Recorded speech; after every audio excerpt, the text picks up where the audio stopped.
I speak very fast. This is actually how I speak. I mean, maybe you should catch up. Let's get started. Camera, please.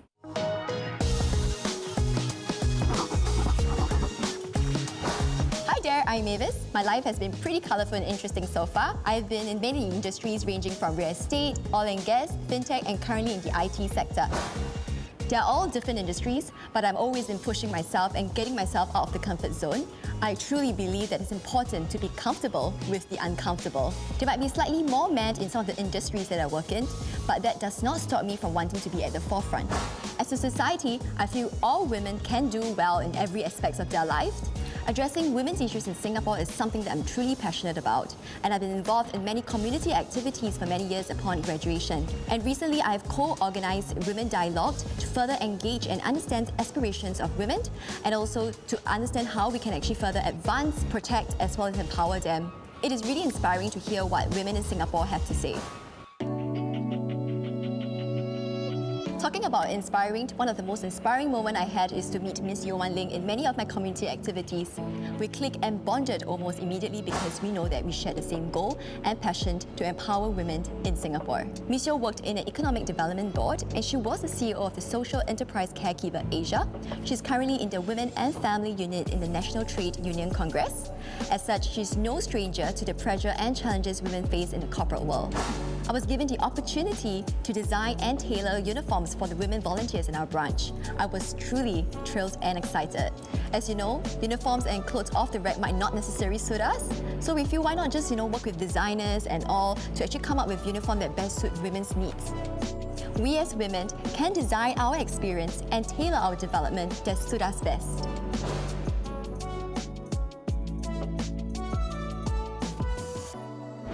I don't believe that there's actually a one-size-fits-all, Definitely. type of solution for everyone. And I also believe, right, that just like clothes, and it's tailor-made based on your own season in life, your own choices in life. True. It's to your liking and to your comfort, and you should be the one to define it. I've never met two women with similar pathways in life. Every single lady that I've met, actually they have gone out to strive for their own world according to them. A very good afternoon, ladies and gentlemen. Welcome to PAP Women's Wing Conference 2021. I'm Cheryl Chan, and I'll be your host for today. Joining me is my lovely co-host, Ms. Chan Hui Yu. Hi, Hui Yu. Hi, Cheryl. Hi, good afternoon, comrades, our brothers and sisters from the NTUC, our support community partners, friends of PAP, ladies and gentlemen. Welcome to the Conference 2021 for the PAP Women's Wing. Today, our conference is titled Taking Action for Women. Yes, Hui Yu, that's a very apt title. Of course, this year is of significance to us as we celebrate the year of SG Women. We have known since the country's independence, the women in Singapore have contributed in immense ways to our community, our society, and our country. While we have taken great strides since, we should not rest on our laurels. There's still a lot more that we can do for the future generations of women. And online with us today, we have our trailblazers. They're none other than some of our former women MPs. I would like to pay tribute to all of them. And they are Mrs. Yu Foo Yee Soon, Dr. Aileen Wong, Dr. Sid Ai Mi, Mrs. Lim Hui Hua, Miss Ellen Lee. Thank you very much for all that you have done for the country and for us, and being an inspiration to everyone. Hui Yu, can you share with us why did we choose this team for the conference this year? Absolutely. Cheryl, when we get together like this, we may not realize it, but the views we hear, the actions we take, they can transform and impact lives. So today we're going to discuss taking action for women forward with a few diverse panelists, diverse groups of panelists with three key themes. First is changing mindset, then leaning in, and then finally taking action forward. So Cheryl, share with us what it's like being a woman in Singapore. Well, for me, I have to say I'm very blessed. I grew up in an environment where my family is very supportive. My parents believe in my own abilities, and they actually gave me the freedom of choice at a very young age. So, like yourself, I've been working in a male-dominated industries since I started out in my career. But nothing has stopped us on our tracks. I'm sure you can attest to that. And in fact, we have got very supportive colleagues. I'm fortunate that my employers have valued what I contributed as an individual, regardless of my gender. And it is because of that I'm able to continue in the path, and I'm very glad that I managed to stand up for myself and for my own rights. Well, Hui, I know you've got boys at home.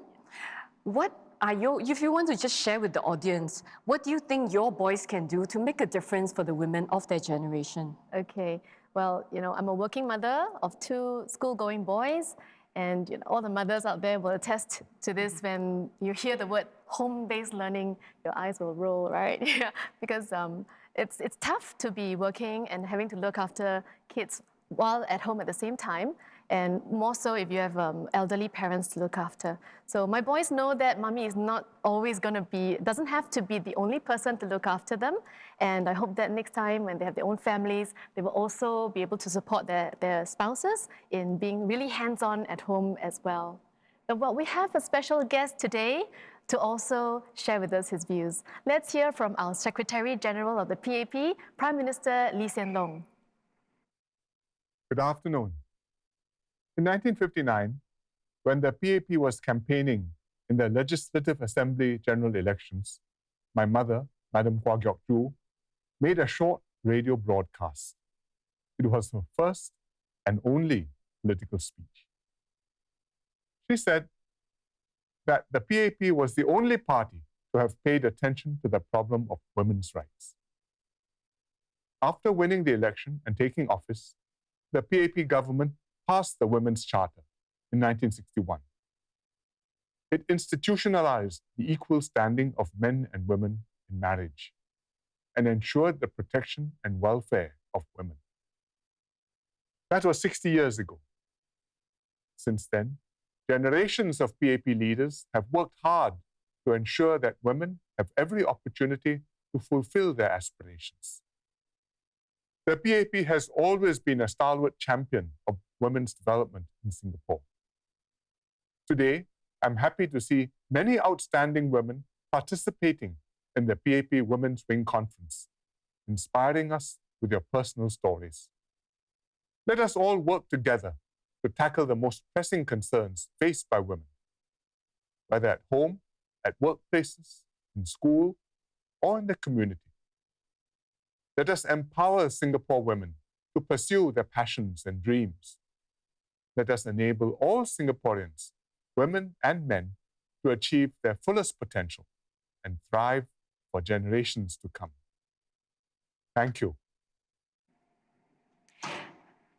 Welcome back. And in today's panels on changing mindsets, I have with me a panel of very wonderful, outstanding ladies. And they have contributed a lot to their own family, to the community, society, and to the country. But all these achievements did not stop just at themselves. They continue to look out for different opportunities to be able to benefit and inspire other individuals. And without further ado, let me introduce you to our wonderful panel. First, I have with me Ms. Eunice Olsen. She's the former nominated Member of Parliament, and she's also the founder of Eunice Olsen Media. Hello, Eunice. Hi, Cheryl. Thank you so much for the introduction. Hi, everybody. Hope you're having fun at home, and also thank you for joining us. My name is Eunice, and I'm very privileged to be here today. I'm the founder of Eunice Olsen Media, like Cheryl said. It's basically communications and training and media training, and I work across the board with different groups of people. I'm also very, very privileged to work in this space. So I have a show called Women Talk, where I interview amazing, extraordinary women in Asia who are amazing role models for our young girls in this part of the world. And also I have a children's book called I'm a Girl, See What I Can Do. And the one thing that I missed before the pandemic was going to schools and actually meeting like young kids and talking to them about the book. So yeah, really happy to be here. Thank you. Thanks, Eunice. And of course, next we have Miss Elaine Tan. Elaine is the Deputy Director of Communication and Partnerships for St. Luke's Eldercare. Welcome, Elaine. Thanks, Cheryl.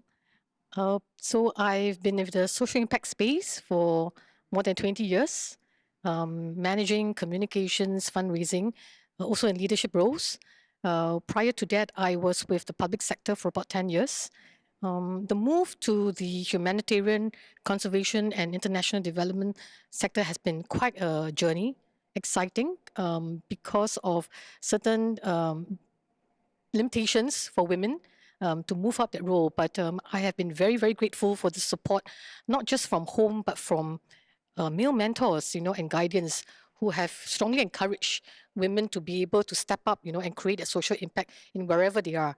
So I am just really very happy to be here and to be able to share with my panelists our learnings, throughout our journey as women leaders. Welcome, Elaine. And of course, next we have Dr. Filza Aslam. She's a medical science liaison and the co-founder of Lean In Singapore's Women in Life Science and Healthcare Circle. Thank you. It's so nice to be here. I hope you're having fun at home right now. My name's Filza. And I want to describe myself in a slightly different way. I think the one word I would use to describe myself is curiosity. And that's really my guiding principle in life. I love to explore new things. I love to try out new things. And with that guiding principle, with curiosity, it brings out growth. And why growth is important is mostly because I'm a mother of two, and my two children, my two daughters, are my guiding principle in life. And I want to build a better future for them. And that's also another thing which is important for me. It's not just about growth for myself, but also helping others fulfill their potential. And that's really the reason why I started the Lean In Circle for the women in healthcare and life sciences. Thank you. Thanks and welcome, Filza. And of course, last but not least is Madam Ho Gyok Chu. Some of you may know her. She's the retired Member of Parliament, and today she's the CEO of Human Capital Singapore. Thank you, Cheryl. Hi, everybody. This is Ho Gyok Chu. Very nice to meet all of you. I know that the numbers are increasing, I was told. 600 had enrolled for this session, and we are seeing about 400 or 500 now coming on board. Very happy to be able to share here together with you with the distinguished panel of ladies. Well, I have worked for 43 years, 20 years in the public sector, 23 years in the private sector, and close to 80% of that time as well in the people sector where I had served as a volunteer. Now, just as what Salma has said, I'm also very curious and active by nature, and because of that, it has led to a lot of interest in serving in the many institutions like the professional bodies, in school boards, as well as in the non-profit organizations. I'm very happy that I have 3 wonderful children.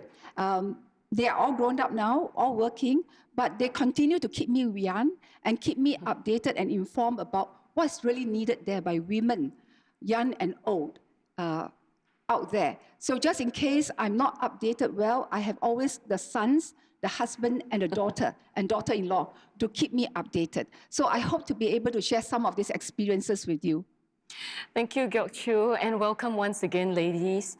I think everyone can sense by now the enthusiasm you have in yourself, and because you're passionate for all different causes. I'm not sure we have enough time to discuss everything, but let's begin now. So maybe I start with Elaine. Maybe you want to share with us your thoughts about your own achievement. What has enabled you to live your dreams? Clearly, the support from the family has to be there. The children, your children, your husband have to feel that, you have to carve your own destiny. And I think that the whole decade of working in the public sector helped shape that vision for me. Wanting to be able to create an impact in the community, to help the vulnerable groups, to help the marginalized. Moving on from there, I was exposed to, I think, the larger space within the world of humanitarian causes, causes that touch, I think, the hearts right now of many of the younger generation, like child trafficking, environmental causes, impact on marginalized groups. So I must say that, being in Singapore has actually enabled that journey to be a lot easier and achievable. But it didn't come with no problems or no issues or no barriers. I think along the way, I was very privileged also to have male mentors. I had supervisors, I had board members, I had champions within my working space to say, go Elaine, you can do it, and it provided that sense of encouragement and motivation. So it's very good to, if you can circle yourselves among people who can encourage you, people who are going to give you that sort of guidance and mentorship, for you to be able to scale, to dream your dreams and to fulfill them. That's quite true. I think encouragement, right, no less is required, whether you're men or women. But I want to come to Filza. What about yourself? What enabled you to live your dreams? I think it's the same as what Elaine has shared. Definitely the support network. It takes a village, as cliched as it may seem. It takes a village to raise a child. And that is very true in Singapore. To being a mother and being someone who's also a working full-time, it's a juggling act, right? And everyone is very familiar with that. It's about knowing which ones to be more careful about. Maybe there are some that are glass spheres, and some maybe are like rubber balls. Which ones are the ones which you need to be more careful about? And knowing that and having the support, I think that's immensely important. My husband has definitely done a lot in terms of playing an active role in raising the children. And I see this that equality at home translating into better outcomes for the children as well. That's quite true. I mean, that, Filza, with your sharing, it reminds me of my own growing up, right? I remember my father, albeit starting his own business, he was a very active role model in my life. In fact, sometimes my mother said, because she has to juggle 5 things at one go, the next needs to be hoped by my dad. So that's how exactly it works. Maybe I'll just ask Eunice, what about yourself? If you think about progress that we've made so far in Singapore, what does a movement for women mean to you? Wow, that's a very big question. And I've got to look back on like 11 years of work in this space. I've really been very privileged, Cheryl, to been able to meet so many amazing women in my life. But I always just before I answer kind of your question, I just go back to kind of why this has become so important to me. I think I come from a single child family. My mom and dad are amazing. And I come from a family of very strong women. My mom had to work all her life, had to kind of forgo school. My grandmother was an entrepreneur. But also, apart from my mom and my grandma, the first other feminist in my life was my dad.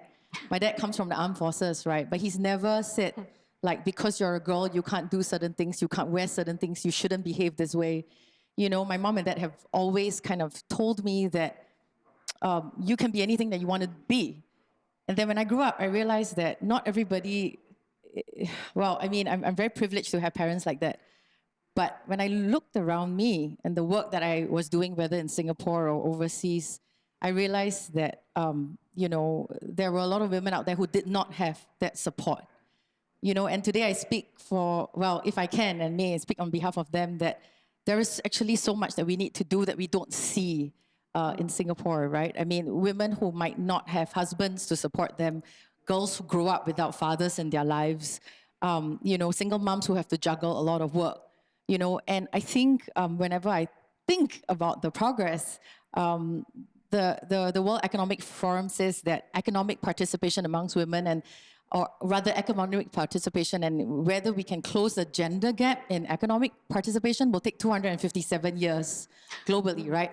East Asia and the Pacific will take about 163 years. So I think real progress for me really is looking at the fact that we mustn't rest on our laurels. We mustn't settle for less as women. And for men, it's also supporting women, but also remembering that, it's the Reykjavik Index says that men around the world, if you feel that there's gender equality just because you see women in schools, it means that you're less likely to vote for a woman in leadership. So that, it's not a competition between men and women. It's not a competition between NGOs and NGOs. It's really us having that same goal and working together. And it takes every one of us. So I think real progress will happen when we can stand up and say that, we're not afraid to call ourselves feminists. It's not a bad word. We're not afraid to say that we're all working together for the same thing. And definitely it's not a competition. So anyway, to sum up what I have to say, because there's always a lot to say, I just think that it's something that all of us have a part to play. And if we want to look at Singapore as a first world nation, qualities and values like gender equality and disability, right? is what comes with a first world status. So I think, you know, that for me, it might not happen in my generation, but I will not rest on my laurels until we get to that 257 years of gap that we need to make up on. Yeah. Yeah, and I think that's a fair narrative to put across, right? Because firstly, family situations vary. Everyone have different personalities, even within the same family, not all siblings are alike. So I think that's something we need to be cognizant about. But actually, that comes an important point which I want to ask Gyok Chu. Because societal narrative actually frames a lot of our mindsets. What is your view on this, and what more can we do to change it? Well, I think if you look at Singapore today, 49.6% of women population. A recent survey on Wellness Index has actually shown that the women average less than the 50%. So what is worrying is that it means to say that there's still room for us to progress our women's identity and mark in Singapore. And if you really look at it, I think we need the endorsement. We need the empowerment of not just men, but women as well.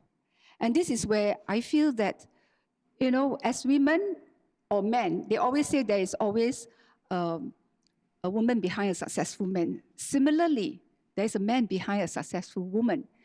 And this behind person to me is a spouse at home.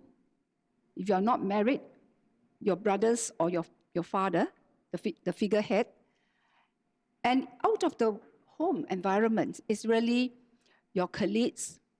It could be a professional or business partner, or it could be even an ordinary lay person. But remember that the behind person is actually your cheerleader. He's your coach, he's your confidante, he's your mentor. And we want to know, let the men and women out there know that they all must come together to do their parts, to cheer the leader, the woman leader on, or whoever she is, having that aspiration to want to make herself more independent, to carve an identity, a sense of well-being in her. So it is very important that, especially at the workplace, I know our government and at the corporate level, we've done a lot already. We have progressed much in that area. But at the workplace, we must ensure that we give opportunity for men and women to come together so that they can be focused on a common goal, to do things together. And that is how we then foster the mutual respect and support for each other. In fact, I could cite this example of what happened to a cookbook project in Boon Lay constituency. In 2009, 2010, the book was launched. The idea of a cookbook was actually spearheaded by a group of ground aunties. And they got the support of the ground uncles, the men and women, taukeis and professionals, to support them in this project. And this project actually raised $2.68 million for Boon Lay in 2010 when there was a financial crisis. The women were able to do it because they had the support of men and women behind them. So this is something that is very important. I remember myself being elected as the first woman president of Singapore Institute of Human Resource Management in 1997. Well, I had the opportunity given by men and women, but I had to make that decision. The choice is mine to go on and take on this challenge, though it's very daunting because for 32 years, the 2,200 membership institution was held by male presidents. I could do it because the men and the women rallied behind me. The man was led by Edward Tan, the former GM of Metro, and the lady was led by the former HR SVP of Sime Darby, Leong Chee In. So actually, Gyok Chu, you raised many points in there, which I saw all the other panelists were busy nodding their heads as well. We certainly agree on this because we have shared experiences. I think that's one thing that's common. Now that you said you being the first, right, who was elected as president, I actually want to ask Elaine, you were also the very first woman, or the first female actually, to be the WWF the CEO in Southeast Asia. You want to share with us a little bit about experience? Because what I wanted to find out is, how did you break that gender biases there? So in the conservation world internationally, it's predominantly quite male-dominated. So when I was appointed CEO then of WWF Singapore, I attended my first international CEOs meeting. When I went into the room, I was firstly stunned at the number of men. There were 100 over men, Anglo-Saxon men, and just sparingly of 10 women. So that was my first culture shock. The second culture shock was when I attended the Asia Pacific country officers meeting, and there were like 20 men, and I was the only woman. It was stunning, you know, to imagine that it's science and tech just dominated by men. But I must thank my board members, my board chair, for taking the risk of hiring me, right? The only woman, the only Asian. And there were many occasions where I had to prove that I could get the job done. And well, I think they say the rest is history. I managed to fulfill all my objectives, all my KPIs that were given to me. And I went on, you know, to join the organization's highest decision body, which is the executive team, as a woman, as an Asian. But I agree with Gyok Chu. I think it was very critical to at least surround yourself by men and women who are going to cheer you on. Of course, you know, there has to be some level playing field. You know, you need to be able to perform, you need to be able to deliver results. But I think what women leadership bring to the table is an acute sense of sensitivity, I think, to your staff, to your external stakeholders, that sometimes I think men may not very consciously have. Right? So I think in the negotiation tables, at the end of a very, very rough negotiation, it's that women's sort of intuition, you know, women's sensitivity that can conclude into some very gratifying results. So there are many things I think we can learn from men. Likewise, there are many things that men also can learn from women. Yeah, thanks, Elaine. But I just want to remind the audience, before you get the wrong idea, we're not trying to do a competition between men versus women or trying to compare the traits here, but trying to distill out the ideas, right? What is this thing about gender equality? And I think, Filza, you have quite some thoughts around this and why we need to start from a young age. Yes, I think I shared with you earlier as well, because a lot of it is unconscious and a lot of it is something that it's ingrained in us. So when we approach maybe a young little girl and we might just say, oh, look, your dress is so pretty. I really like your dress. Or, you know, such a cute princess crown that you're wearing, for example. But we don't say that to boys. We don't emphasize or we don't praise them or compliment them based on their looks. We may say, look at how fast you run, or you're so strong, you know, you're so brave. And maybe these are the things that we should start from young about, and that may have a change in the future about how we look at young girls from a very young age. It's not about looks. It's more about, oh, you're so smart, you know, you're so strong. And those words should also apply to young girls just as much that they should apply to young boys as well. So it's from the choice of words to even being able to have the right conversations that we set the right mindset. I know Eunice is trying to get my attention because she has something to say on that. Well, Eunice, I'm sure you have a view about that. Yes. Well, would you like to share with us, Eunice, what are your thoughts? Have we done enough to inculcating this at a young age? Should we have more of these conversations in schools? How much time does everybody have? So I'll just cite a couple of things to show how, and just especially because of my the industry that I'm from, which is the media industry, and just to show everybody an example of how, like building on what Filza said, the words and language that we use on young women or young boys, for that matter, is really, really important.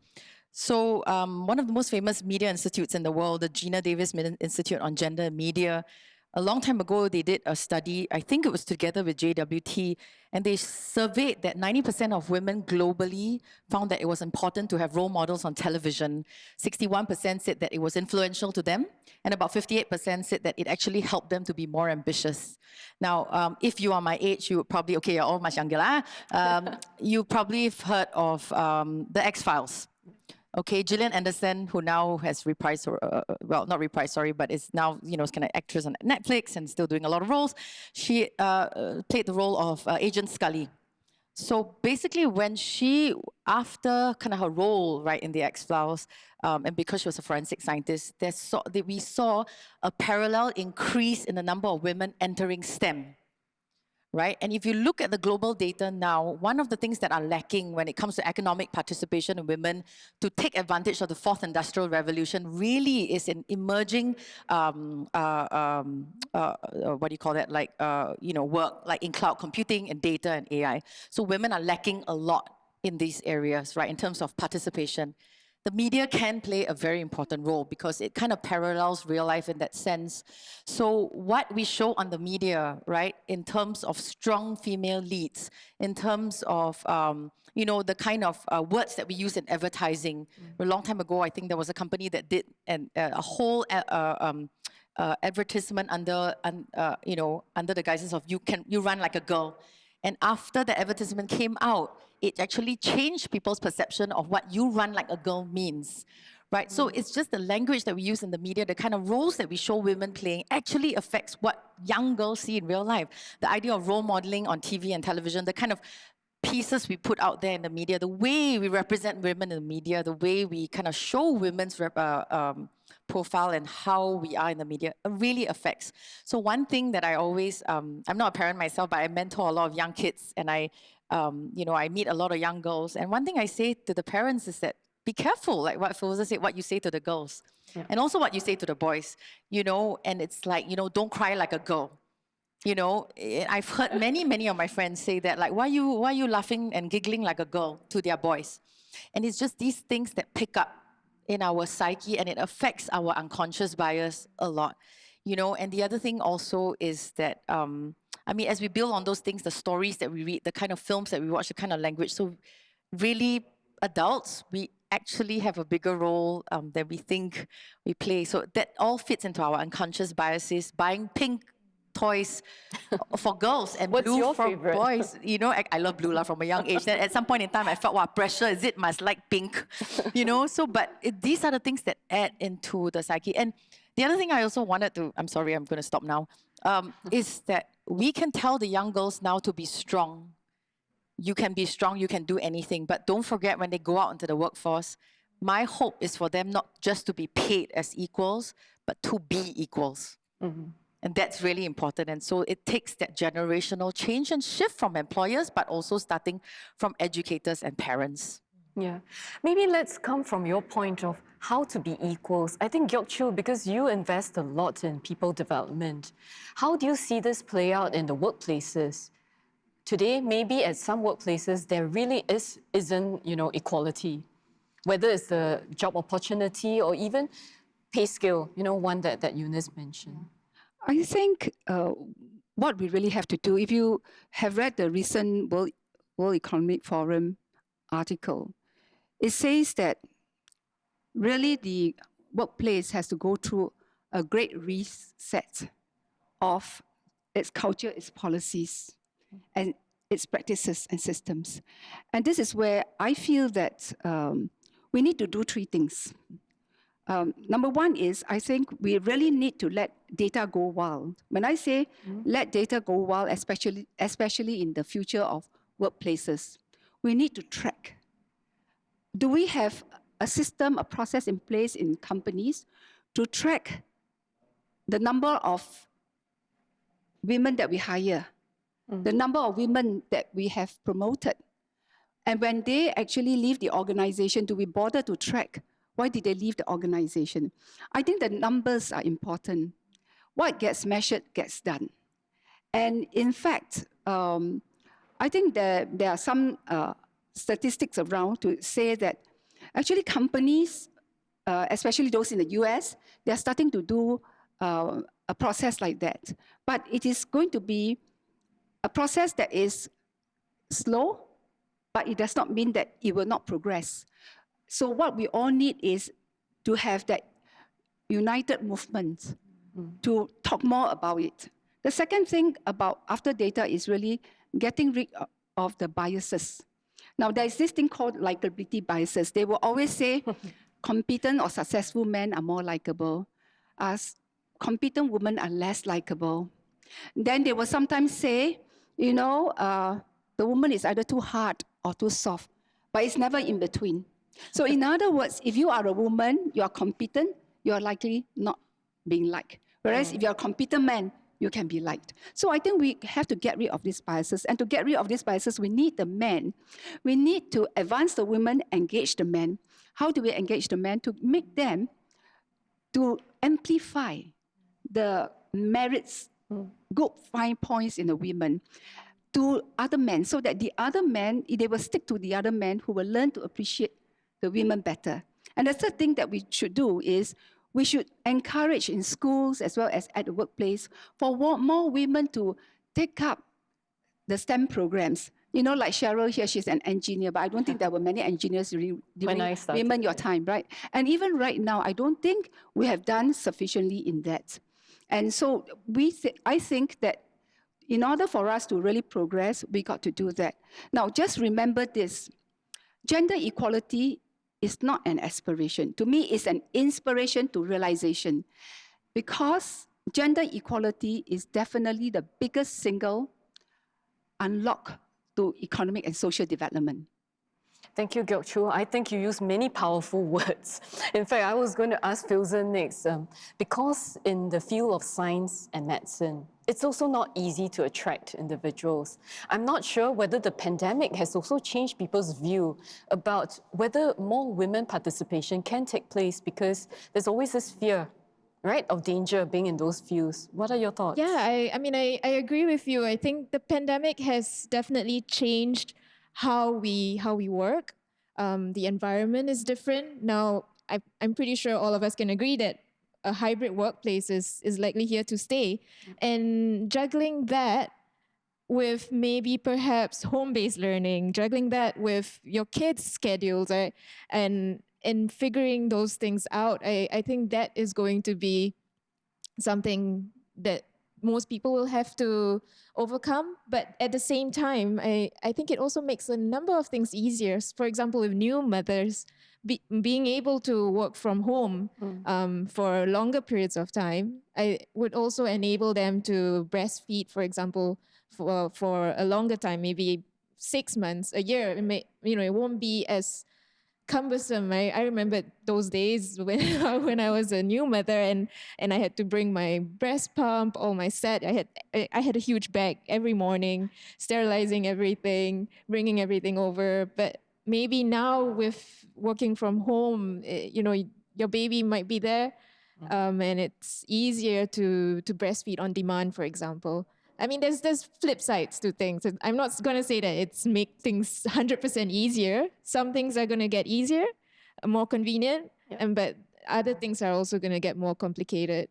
I mean, for me, as I see my children grow as well, it's how am I going to raise my kids, guide them with homework, with math questions, and at the same time focus on Zoom calls, figuring out when is what.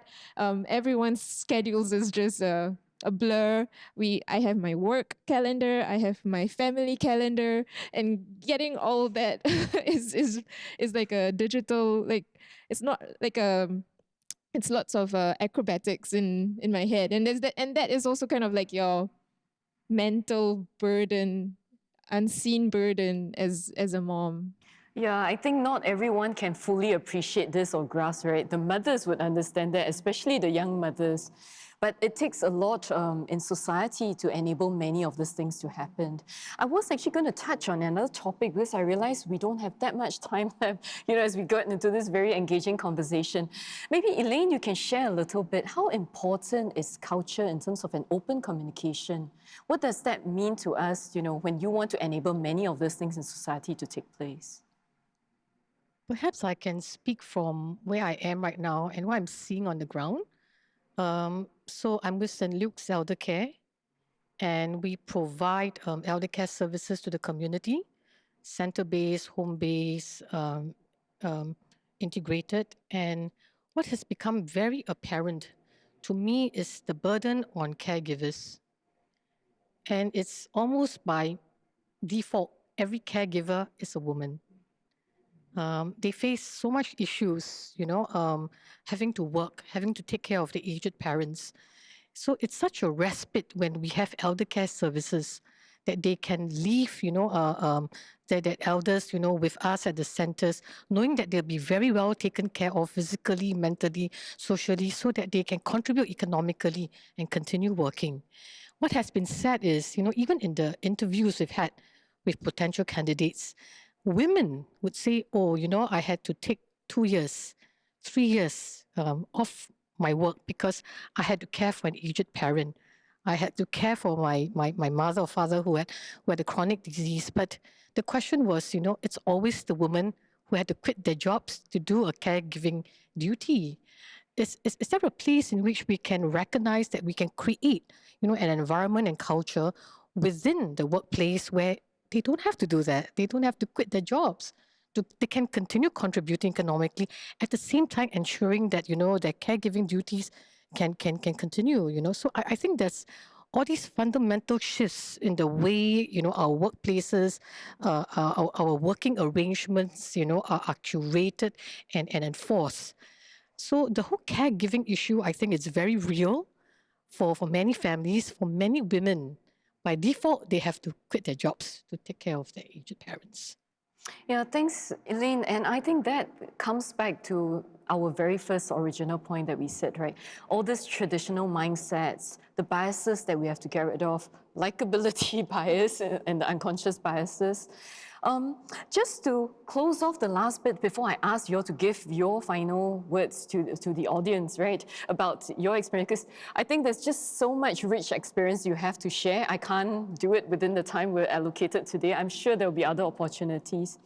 But just starting with Eunice, right, this whole thing about a societal narrative, you talked about how its impact in media looks like. What else do you think we need to do in order to get more male champions? Sorry, I believe in hope. Okay, hope is very important because this is a very arduous task. We are a patriarchal society, very much in Asia as well. There's there's the idea of you hear a lot of this word, toxic masculinity. It is not a bad conversation. I find that a lot of times when we talk about the feminist movement, immediately a lot of people get very defensive. And I'm sorry, I speak very honestly, so please bear with me, everybody. But there's always this, I've had educators tell me, I want the girls to be strong, but not feminist lah. And so I get very confused. I say, but yeah, to be a feminist is to be a strong woman. So it's just that sometimes, remember what I said about the 257 gap close that we need to meet. When you see women fighting very strong for this, it's because we have to make that gap. And so we need the men to come along and help us in this fight. It is not a me versus you, organization versus organization, individual versus individual. We have to stop looking at these as barriers and for men to be like, it's okay to have a woman talk to me like that. She's not trying to push some agenda, but it's because it's a conversation, me as a father, as a brother, as a grandfather, as a husband, as a boyfriend that I have to have. And I'm proud to be part of the feminist movement because that's what we need to be a first world nation, to be a first world society. And we've got a lot of catching up to do. So, I feel very sad sometimes because I've worked in this in so long and I feel sometimes, people get very defensive. So I just really, really hope that everybody, finds a way to just work on this issue together, make it a priority in an institution, in an organization, because gender equality not only make good economics, and sometimes there's a little bit of flaw in the argument, but it is the right thing to do. When we talk about disability awareness, it is also the right thing to do. So I really, really hope, I think my message is for just people to come together and have a conversation. If you're not sure what it is, just be open to it. And, don't feel like, well, what are you trying to push to me?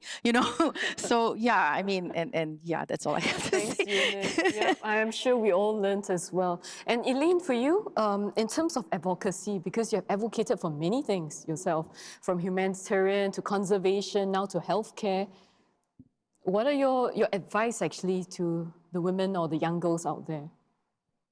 In fact, I think I'm very glad to shift in the generational system of values and beliefs. like my girls who are young adults in their 20s, they are charting their own destiny. You know, they've founded an advocacy group to champion the treatment of foreign domestic helpers all on their own. You know, they have harnessed and mobilized a network of friends. So it's just to keep that whole passion alive. You know, they have sort of like discarded all these stereotypes, and I think as a family unit, we should encourage that. Of course, we have very, very difficult debates and conversations, even around the family table, right? Because we come from a generation, you know, my husband and I, who are like the old generation, there's some patriarchal, you know, some sentiments still, but it's a healthy debate. And we must be open to having those sort of debates, even within the family nucleus. Because if you can't, your children are going to find this sort of solace outside of that family unit. And that becomes actually very difficult, and it starts to create conflicts and tensions even within the family unit. The other point to make is within the workplace. I think the culture at the workplace has a very, very big role in shaping the mindsets and the thinking of men towards women. So if we can have this sort of like UNICEF conversations openly, talk about it openly, and agree to disagree, but take steps forward to come to some sort of a convergence point, then I think we've made some improvements. Thanks, Elaine. And of course, Filza, to you, I'm sure you will tell your young children today, right? They need to dare to speak up and to live their dreams. And if it doesn't work out that way, what would you tell them to do? To not be afraid to keep trying. I think that's the important lesson here. Perseverance, grit, resilience. And I think it's also very valid for the cause that we're championing. It's not a straight line of progress. There may be ups and downs, there may be bumps. I'm pretty sure you've heard about the Tokyo Olympics being the most gender equal event that has been held. But at the same time, I think you've probably also heard about the handball for the Norwegian team, and they had to pay a fine because they weren't allowed to wear a certain thing versus another. So I think there is a lot more room to grow. The progress is not going to be straight. Don't give up, persevere. And if you fail, and if you fall down, pick yourself up, try again. Maybe think about another way to try as well, because that's also important. It's not about trying the same thing over and over again, but have a rethink, maybe see how you can pivot and do something differently. Yeah, and that's quite true. I think the change has to come from the women ourselves, as well as the broader society and everyone else who's willing to support us and give us that chance. And maybe, Gyok Chu, you want to have the last words of encouragement. Yes, and to the ladies out there, I would say, go and advance yourself, network, learn to position your strengths. Most importantly, learn to overcome the imposter syndrome. And to the men, I would appeal to them that as change agents, you can work with the women to reset the culture, the policies, the processes, the systems, and make it possible for the women folks to continue to raise their confidence and be part of you and have the equal recognition, equal rights. Thank you very much. Thank you, and it has been a real pleasure having all of you on my panel. I think if you want to continue this conversation, we might do it for a few hours more. But actually, we want to check in now on our audience that's online. I think, so far you have heard a lot from all these ladies. A lot of the changes that we're looking for does not stop on its track. Even if you have achieved a particular milestone, we continue to push boundaries, continue to evolve with time. What we're hoping for is eventually to reach that point where people respect and trust each other as equals. I think that is ultimately what I personally would hope for. So it's not just about giving opportunities and all that, those that are a means to an end, but it's actually the mindset. So that wraps out our part about changing mindset. I wanted to find out from the audience, are you having your coffee or tea? Because at this time of the day, right, it's around about 3 p.m. now. And we just want to go on to the next segment. I hope you've been enjoying it so far. And I would now like to hear your views. What is coming up next is we will go to a live poll.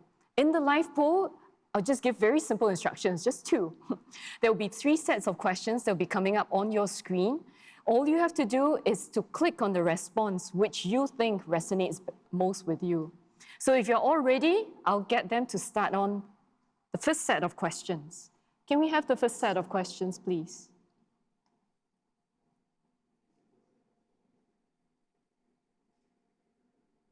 We'll give it a little time, and after that, I'll see how and we can look at the results from there.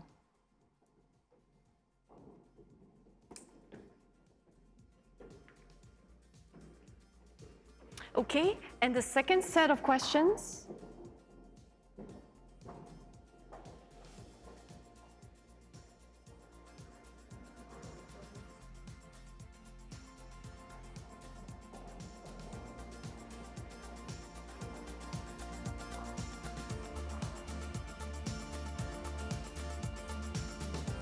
Wow, this is an obvious one.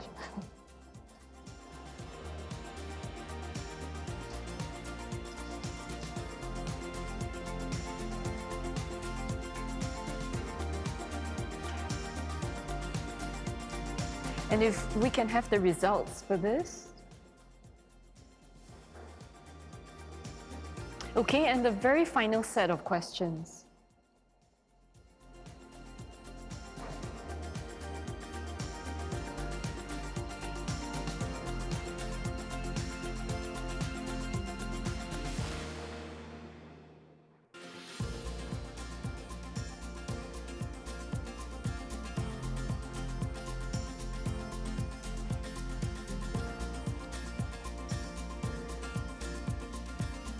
Okay, and I think we know what the results looks like. This sums us up. I think all of you agree that a lot more has to be done in society, whether it's our ability to encourage women to go into the STEM field, for them to be able to return to work after they've taken a break from their career. But it's never going to be easy. None of all these things actually happen miraculously. We need to do every single step and make sure that everything is being put in place. Everyone has an effort to chip in. Every thought, every action counts. And this is why I think it's important, because why we wanted to see your views around this. As a society, it takes more than just one individual to be able to achieve a particular milestone. And if it's more than just a village to raise a child, we need all of you, men and women alike, to make this in order to enable our future generations of women to pursue their dreams. And I certainly hope that many of them will break different glass ceilings and achieve different achievements in which they have never been able to do so in my generation or those of my predecessors. And with that, we've come to an end on our live poll now. So let's look into the next part.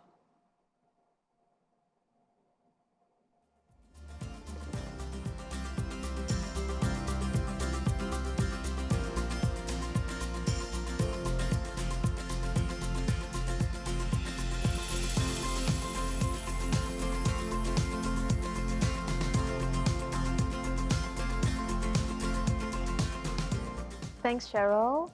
Now we're going into segment 2 of our conference.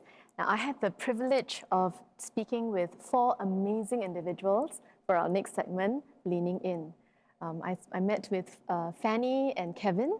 Fanny is the Executive Director of Daughters of Tomorrow. That's a local charity enabling underprivileged women to support them and their families. And Kevin is her husband. So when Fanny had to take on the executive directorship, Kevin actually brought work to be at home so that he could look after their 3 children. So there's a shared responsibility of the family in their home.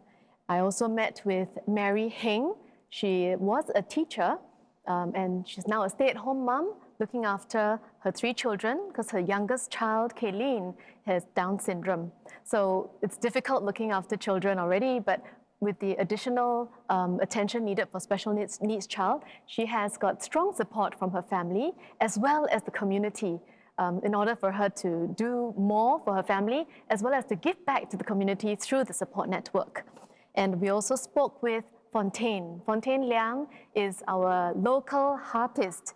She's with the Singapore Chinese Orchestra, and she's the first local harpist to win a permanent position with the National Orchestra. Now, how could she do so much, as a Singaporean when she was actually supposed to be, in medical school, but with a strong support from her family. They allowed her to pursue her interests, her passion for music, and now she's back as well, giving back to community through music therapy at the Institute of Mental Health as well as Jurong Hospital. So let's look at the videos.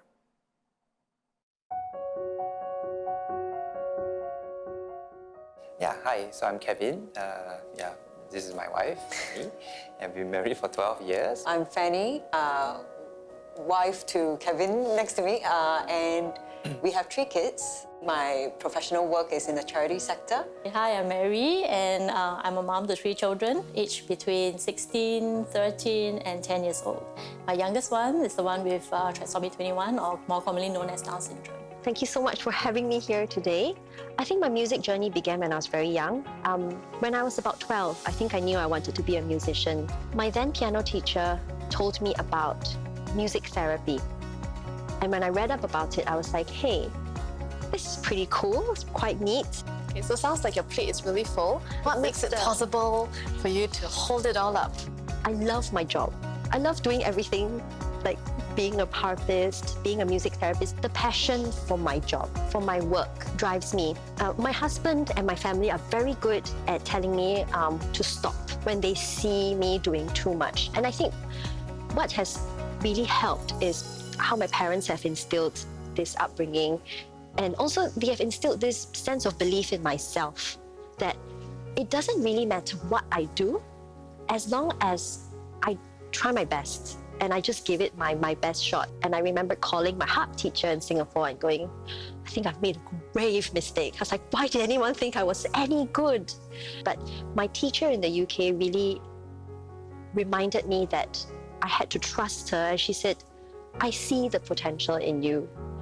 You just need to sharpen your tools and then you'll be fine. When my oldest one was born, I was very blessed to have my mother-in-law to help out. With the help of my husband, he would also find time, to stay at home, and then he would take care of the children, bond with them, bring them out. I'm also in a support group where we can text each other very freely on WhatsApp. So if, let's say, I have a question or I have something that I need to solve a problem, I can text many other parents who have the similar experiences previously.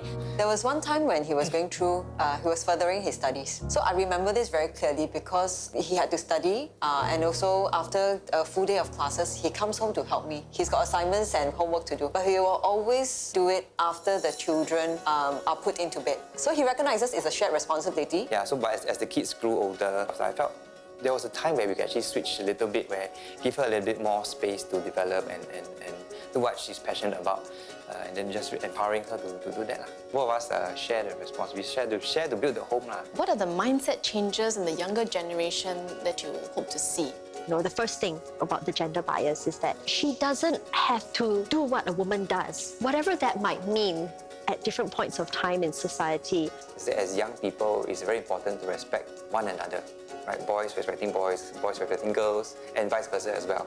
But I think a change maybe perhaps is the mindset or fixed role that we have. There are a lot of super mums out there who are holding full-time jobs and also being very involved with the kids. Right? How did the mums do it? Why can't the fathers do the same? Or, why can't they also do a full-time job and also be involved with the kids, right? And I say it's not a women thing, guy thing, but it's a couple thing, right? It's a family thing. Yeah, do it together.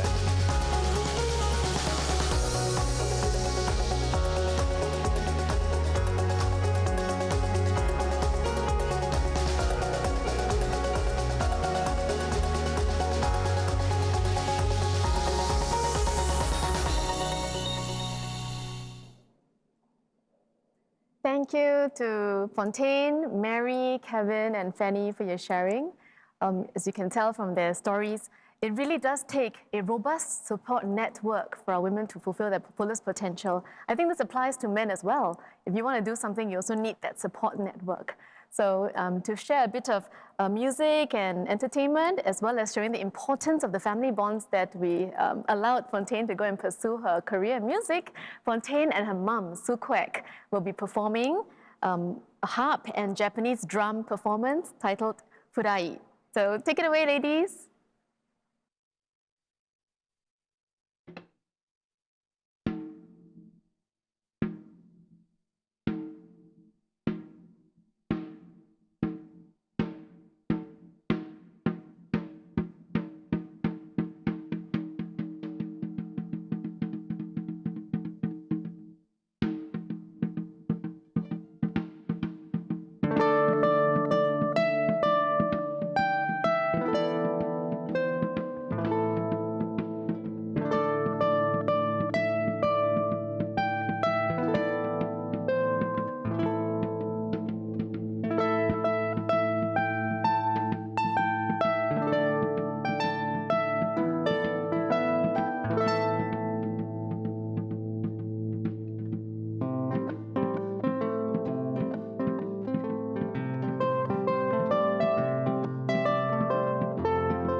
We hope you enjoy that.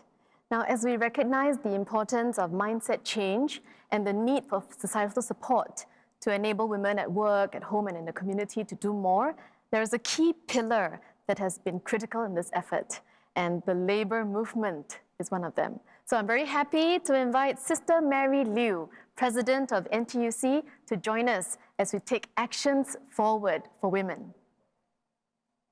I'm humbled and honored to receive this invitation from Minister Sister Josephine Teo. PAP and NTUC have come a long way.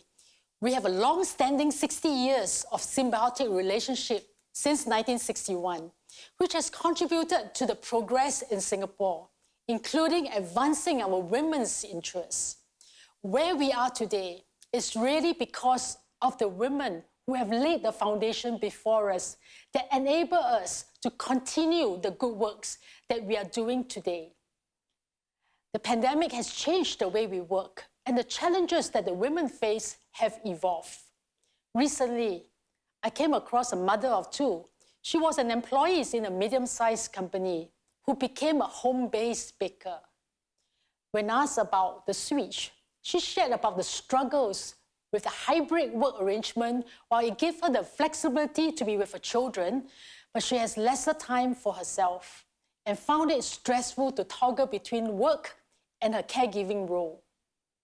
This additional pressure to our women workforce is very real, and it has severe impact on their mental well-being. To safeguard the interests of our women's workforce, NTUC recommend a three-pronged approach.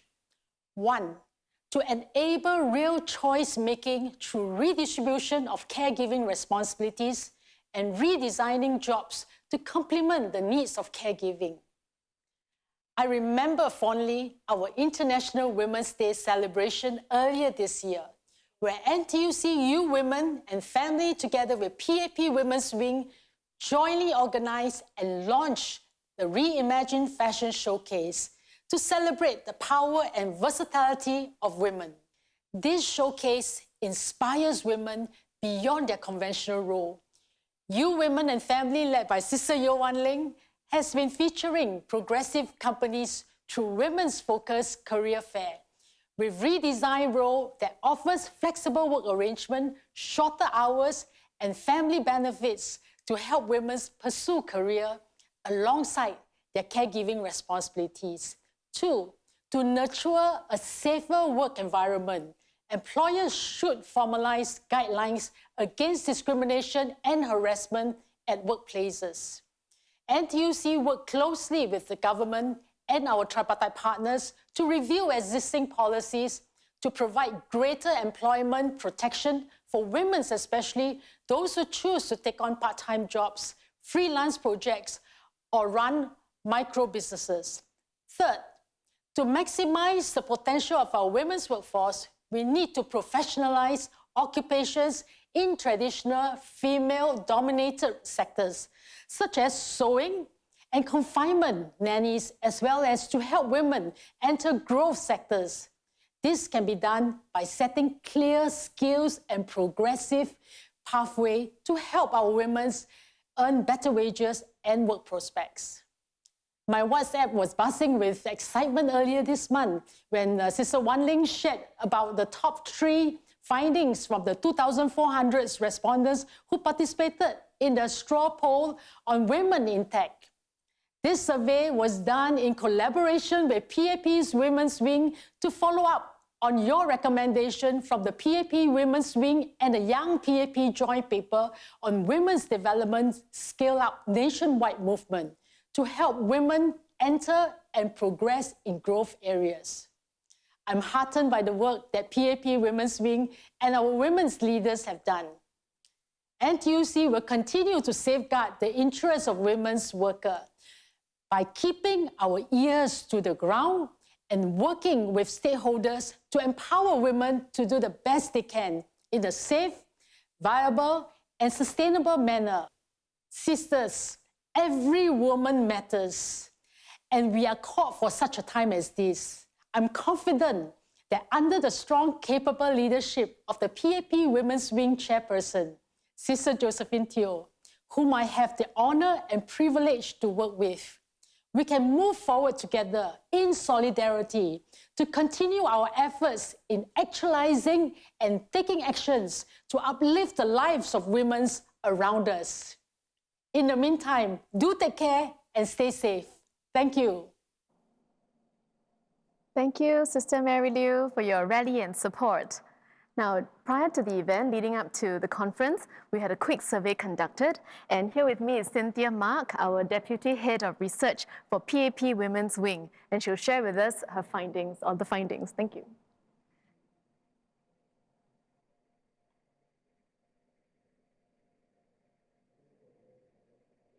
Thank you very much, Ms. Chan. We have indeed come quite a long way. And I'm very proud to be standing amongst very successful, energetic women and also men around today. And taking action for Singaporean women is indeed an ungendered responsibility. Well, the saying comes to my mind this afternoon. A girl should be two things: who and what she wants. It's a famous saying by Coco Chanel. So this afternoon, I'm not going to be doing this alone. I have with me my mascot. Her name is Miss B. You can see her on the top left-hand corner on the screen itself. A symbol of perseverance, diligence, and hard work here. So let's do a quick recap on our journey so far. So we've had quite a journey. From 2020, the last quarter of 2020, when this whole women's development idea kicked off, we were very excited. We formed a working committee between Women's Wing as well as the Young PAP. And then we engaged in a series of engagement sessions and also a joint survey by the NTUC Women and Family Unit as well as Women's Wing. And we managed to garner about close to 1,500 comments. And in July 2021, that's when it was our joint paper release, and followed by which we had an engagement session with several partner organizations. So this is where we are. A quick recap on our recommendations along three broad themes that we have: enabling more choices for women at home, at work, and in our community. Also promoting more equal sharing of caregiving responsibilities between men and women. And also men are part of this journey.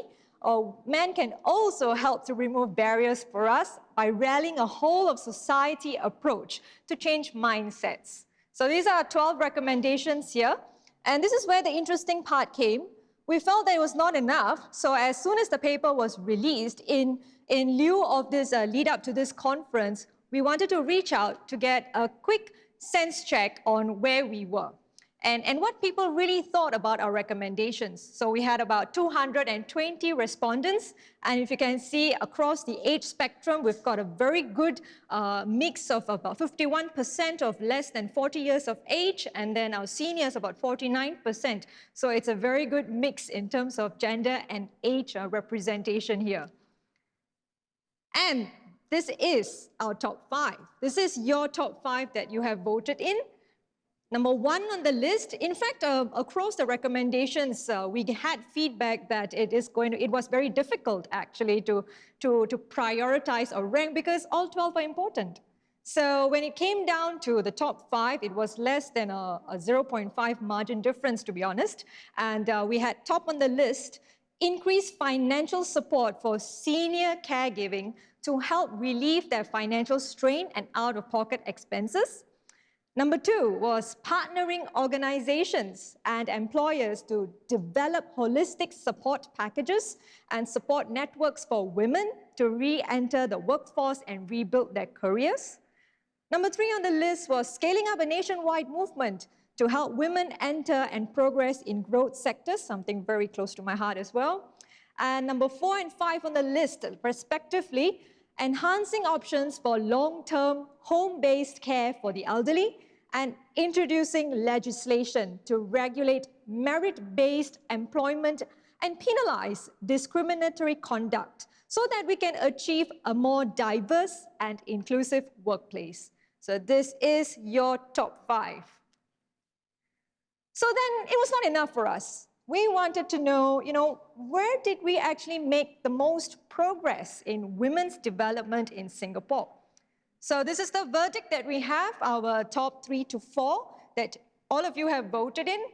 Education, 84% of our respondents actually said that we've made significant progress in education. And about 63% mentioned about career progression, that women are able to enter and progress in the workforce. And third on the list, just by 1%, a very marginal difference here, was fair employment opportunities. And where we could do better would be on shared caregiving roles, ensuring work-life balance, and also about addressing health issues and health concerns. So when we talk about women's development and the future of it, it's also about economic participation. And as we are actually moving towards moving the needle here in economic participation, the green economy is an absolutely important factor of Singapore's growth. So we wanted to know, which areas do you think we have made the most progress in building Singapore's green economy? We do have women equally interested and invested in this as well. So number 1 on the list was 90% of our participants actually felt that raising awareness on the importance and the opportunities that lie ahead in the green economy was really well done.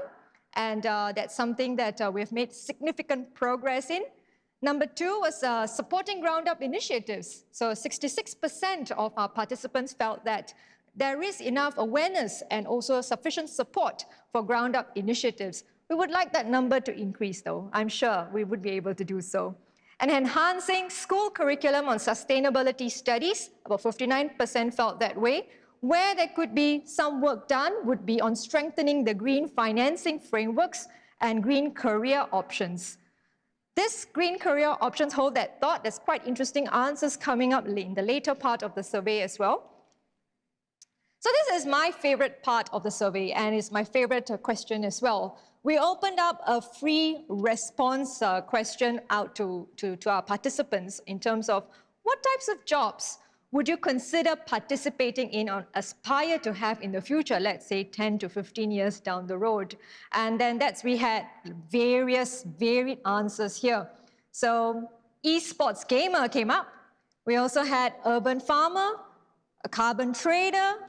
A big part of the questions and answers came about on ESG consulting, ESG auditing. Looks like it's a space that we do have the young as well as the young at heart who would like to go into that as well. CSR managers, physiotherapies. We also had creative recycling analysts and clean energy technicians.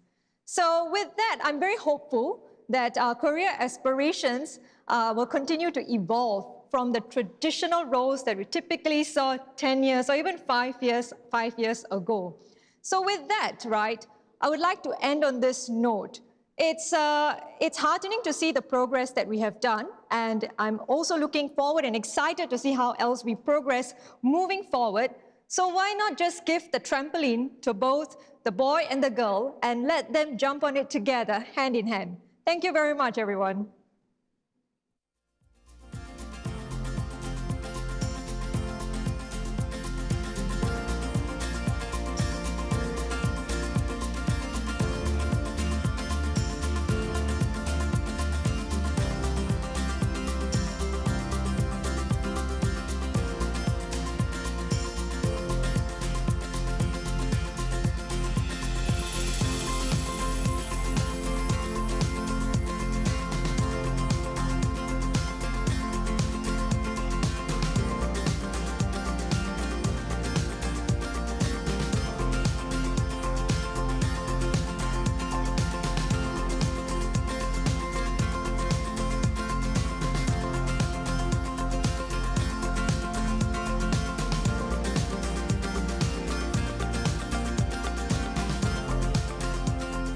Thank you, Cynthia, for the insightful sharing. Now, let's talk about taking action for women in our segment 3 as a nation so that we can empower women to live their fullest potential and pursue their aspirations in life. So on our distinguished panel today, we have our PAP Women's Wing Chairperson, Minister for Communications and Information and Second Minister for Home Affairs, Mrs. Josephine Teo. Welcome. Hi, everyone. Next, we have Joanne Poh. Yeah, she's a familiar face to people now because of Tokyo Olympics 2020. She is a full-time nurse at Tan Tock Seng Hospital and also an Olympian rower for Singapore. She served on the front line as a nurse fighting COVID despite having to train for her Olympics. So no mean feat and not without its challenges. But she persevered and prevailed, and we look forward to hearing from Joanne about her views on moving and taking action for women forward. Next, we have Chi Zhikin, the only male panelist in this segment. You might think he's intimidated in the presence of all the women here, but no, he's very, very comfortable. He's no stranger to working with women in the space of urban farming and sustainability. He's co-founder of City Sprouts, a social space provider for urban farming. So he works with women in urban farming areas and also volunteers to create awareness and outreach to the community on sustainability and food security. So he finds it essential to tap on the female mind in his business as well. His head of marketing and branding, as well as head of business development, are both women. So thanks, Zhikin, for joining our Women's Wing conference today. And last but not least, we have Cindy Cheng. She can call herself a social entrepreneur for now, but she's dabbled in many, many things. When I first met Cindy, she was a university student running an ecotourism business at the time. And she moved on to doing many, many things, including being an educator. And now she also runs campaigns like the I Am movement to raise awareness on prevention of cervical cancer, as well as digital upskilling for disabled persons for better job prospects. So welcome to our panelists here. Okay, now today's segment 3 is a Q&A format. Okay, so it's a casual fireside chat. We're going to allow our audience to also put in your questions in the Zoom chat room so that we can also take it in. Our friends at the side will help us to push out the most trending questions. But for a start, let's ask our panelists, when you are given this question, right, what is the first thing that comes to mind when we talk about taking action for women in Singapore? Shall we start with Joanne? Yeah, okay. Hi, everyone.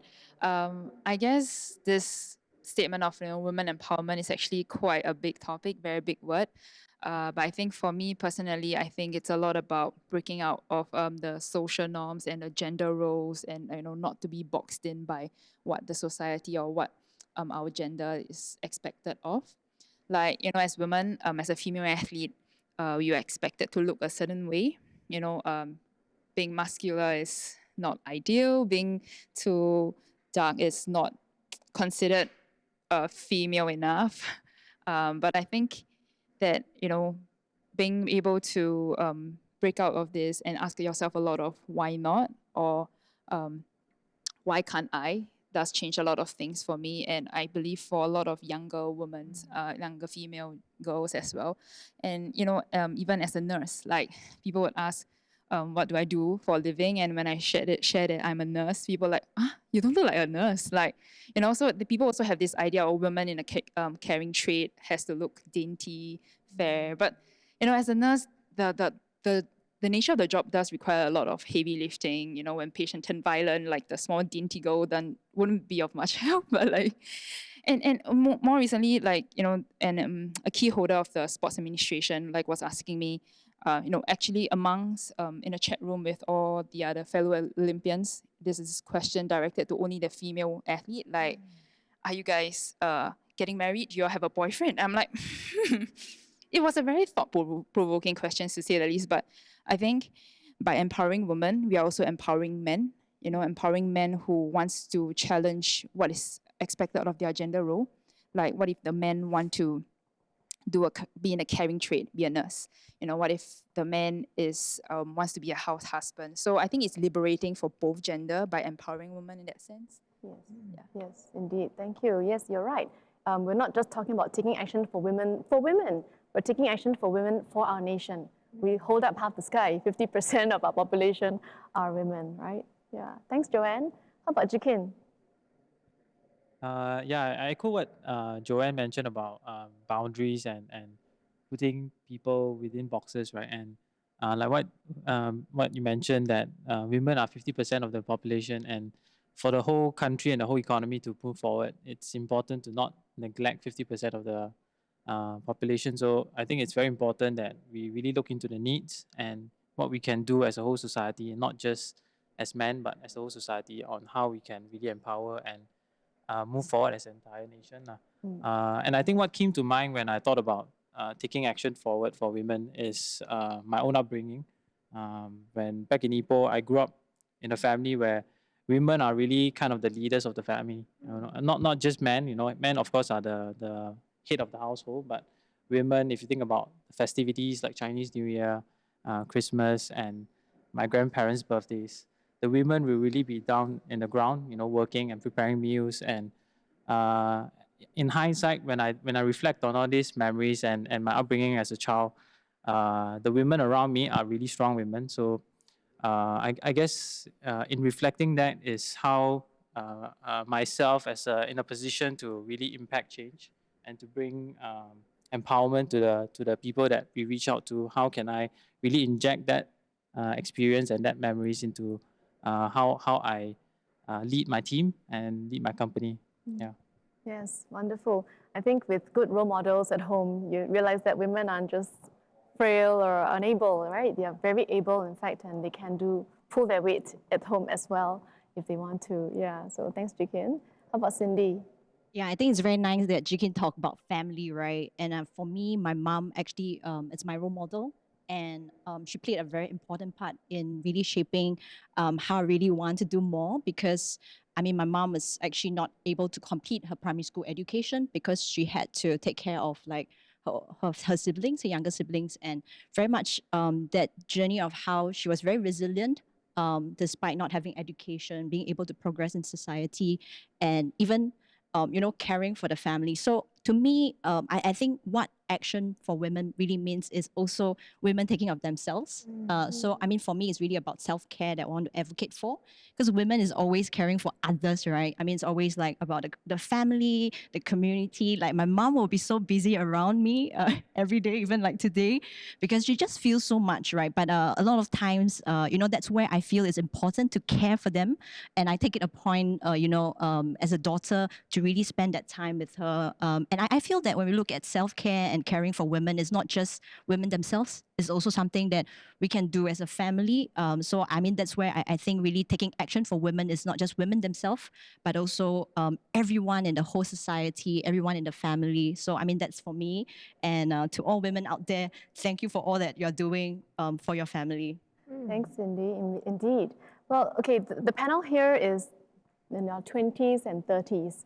I'm sure you have different experiences from our previous panelists with families and children to look after. So what are the challenges that you feel are for women today in your generation that you feel, something more can be done about?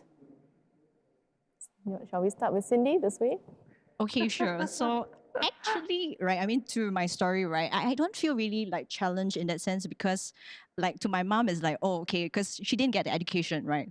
And then so when I was able to do quite okay in school, then she was like really like, you can do anything that you want, because she felt like I had the education and very much, I started social enterprise when I was university, and to Hui's point, really at that point, like I didn't feel like I had any barriers and boundaries, right? And it was really nice to be in this panel because Eunice Olsen was one of the people who really inspired me when I was a youth. I remember as a young person, I just reached out to her because I was doing a fundraising project. And she responded to me, right? And came for my event as a guest. And to me, actually, like, looking back and being here and taking now that action forward and being able to pay it forward, I think it's great, right? And just hearing from the panel just now, I think we just need to have more visibility of the different success that women can pursue. And I think to Joanne's point, I think we just need to have more visibility of the great work like, people like Joanne are doing in their field, letting more people to understand, you can actually have success in different areas. I think sometimes it's the self-limiting beliefs that we have, right? I think if we have that right mindset that we can inculcate because of the environment. And then, with people like Joanne that can inspire us, that we can believe that we can reach the Olympics, right? And we can be there. And I think then converting that to action. So to me, being in the same panel as Joanne is really encouraging and inspiring for me, right? And I think we just need to really keep creating that smell of that place to be empowering for our young people, for our women, and they just feel like, oh, they can run. They can do whatever that they want. They have that freedom and that power. It's really very different. Let's not trap ourselves up and create that, that heat in our space. Let's create that vibrant, that energy, right? And I think then there's no challenge. Because if you have that smell, you just feel like you can run despite the challenge. I think Joanne must be feeling like she can. Cindy, in her own personal life, has been really take charge. Yes. Like you want to start a business and you want to, expand ecotourism. You've just gone where, others have not gone before. Yeah. You want to tell us a little bit about what gave you that dare and that courage to do so? I think what is really good, and I encourage people to start exploring when they're young, is that I think when you do not have that limiting boundaries, where you just do not know, you just have, like a kid, right? Just curious about, what is possible. And I mean, they fall down along the way. I mean, just like a kid. So, I mean, to me, actually, it was great that I started my business when I was young, because I'm sure that if I started later, then I'll be like told by a lot of people, wow, you can get a very good job, like you can get paid. Like, why do you bother to work so hard, right? And I think Jikin will feel like, that's the common questions that we get as young social entrepreneurs. But that's where I think without having that limiting beliefs and just like a child being very curious about the world and just exploring, right? I think that is what was that journey for me. And I never, if I were to look back, I would do it again. Like my journey of starting a social enterprise was not all smooth sailing. I failed. I went overseas and realized that, actually starting a business is not as easy as I think. But I learned a lot as a person, and I think that experience actually shaped me to be who I am today. Yeah, and I of course, I think the story is still continuing. I'm sure I'm looking forward to what I can do more. Definitely. Yeah. Yeah, so you talked about having role models, about having curious mind. In fact, it's more about not really people stopping you from doing what you want to do, but more yourself finding that inner drive to push beyond the fear of having societal norms looking at you and then just doing it. Right, okay, and thank you. How about Jikin? Yeah, I think me being the only male in this whole panel speaks for itself.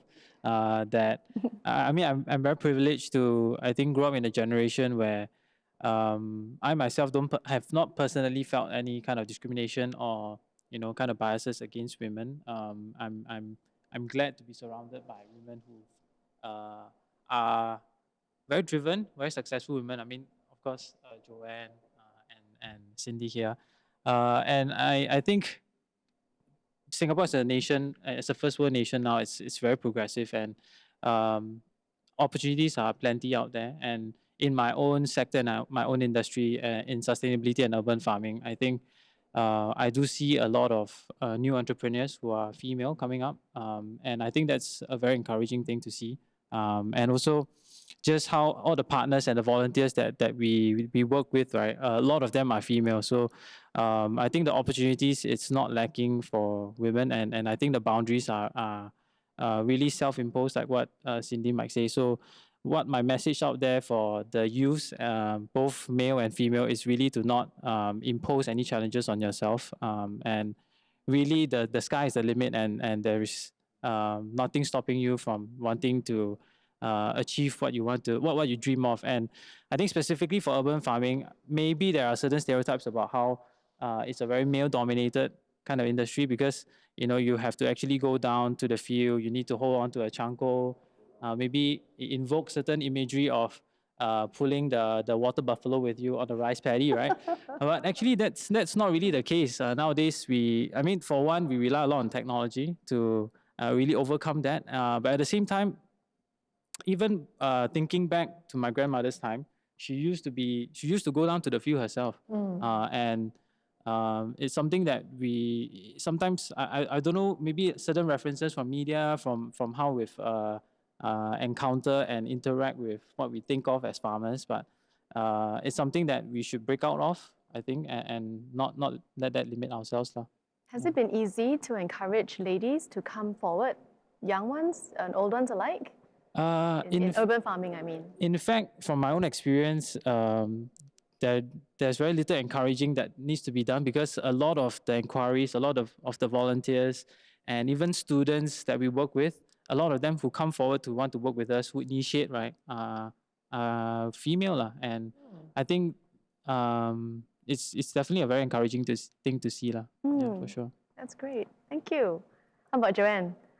Well, I think that for myself, like I find the motivation to be on this panel largely because I feel that I could be able to share my experiences, and for people with the similar predicament and or like family background, upbringing, to be inspired. Because for myself, I really didn't dabble in sports like until I was 17. No, until when I got into polytechnic, and for like to be able to get to the Olympics, it was, you know, if not done, would have been considered impossible.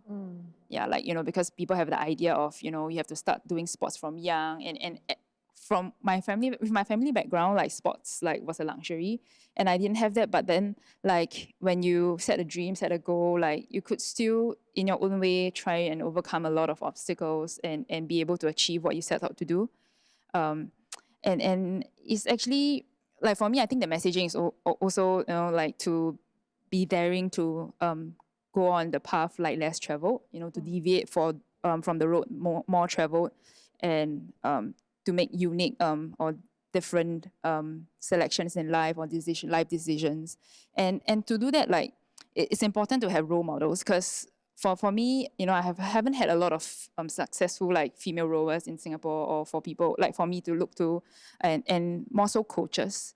Like, there are very few female coaches, and I was very lucky to work with one towards my Olympic campaign, and she has showed me how she can be a mother of two, hold down a full-time job in a college, and be coaching me on the sideline towards the Olympics. So I think all this is very, you know, I hope to be able to do that for Singaporeans, for the younger like generations, to show them that we can do a lot of things, like not just being boxed up by like what society expects of us. Yeah.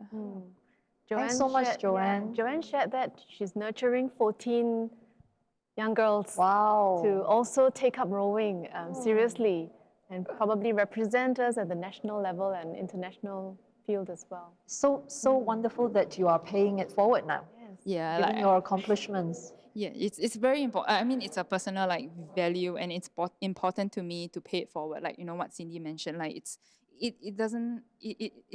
shouldn't just stop at us. You know, whatever we've learned, the bags of like lessons and, you know, like enrichment should, you know, go on beyond ourselves, and that's, I think, gives us meaning in our like pursuit as well. So, you know, Hui Yu, I was listening to Cindy, Jikin, and Joanne, and it dawned on me that, you know, back to the question that you asked, what does it mean when we say we want to take action for women in Singapore? This action, a lot of times, we cannot expect someone else to take action. Yeah. Very often, it is we ourselves, you know, have it in us. In Joanne's case, you know, she had to fight against this stereotypes. She had to fight against this notion that you've not done it before, so maybe you can't do it. You know, she also had to fight, you know, this sense that maybe she's starting a little too late. And if she didn't have the courage to take that step, to take action for herself, then we wouldn't have the privilege of seeing her in action, you know, at the Olympics. So it starts with her as an action. In the same way, Cindy also had no playbook.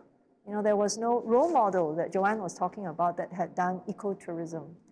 And particularly, I think, in the case of women in Singapore, whereas in the earlier generations, we could look around the world and say, you know, here's how women in this society have progressed, women in this other society have progressed.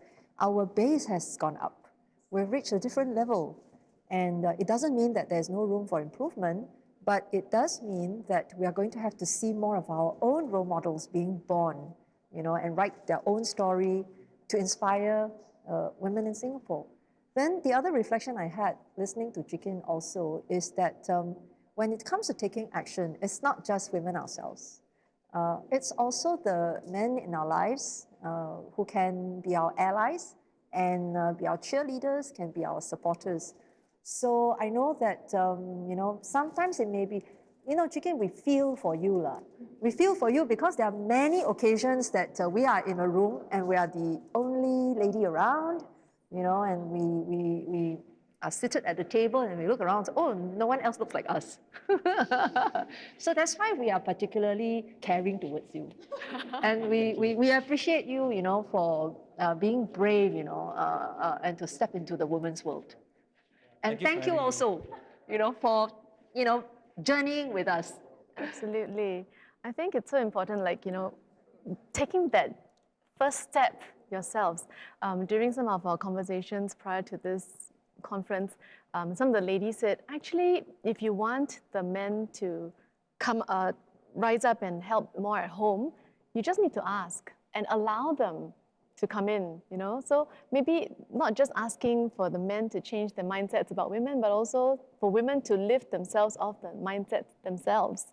And then say, okay, no, we can do this together. It's our joint responsibility in the society for all of us to be able to grow and learn from each other at the same time.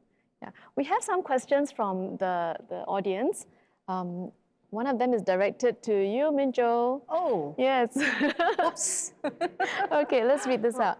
What are your thoughts about women at workplace being promoted less often than men?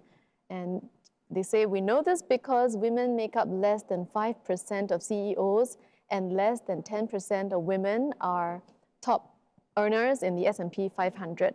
How can we ensure that in Singapore, we encourage companies to have more women sitting at the table instead of a backbencher? Yeah, thank you very much for that question. And it's a really important one. If you look at the different sectors, the performance of women, clearly there is a difference. In some sectors, they're very used, to majority of their workforce being women. And they have put in place systems and structures, processes, that I think make it easier for the women to advance. But there are some sectors where it has been male-dominated for a long period of time, and they're just getting used to the idea.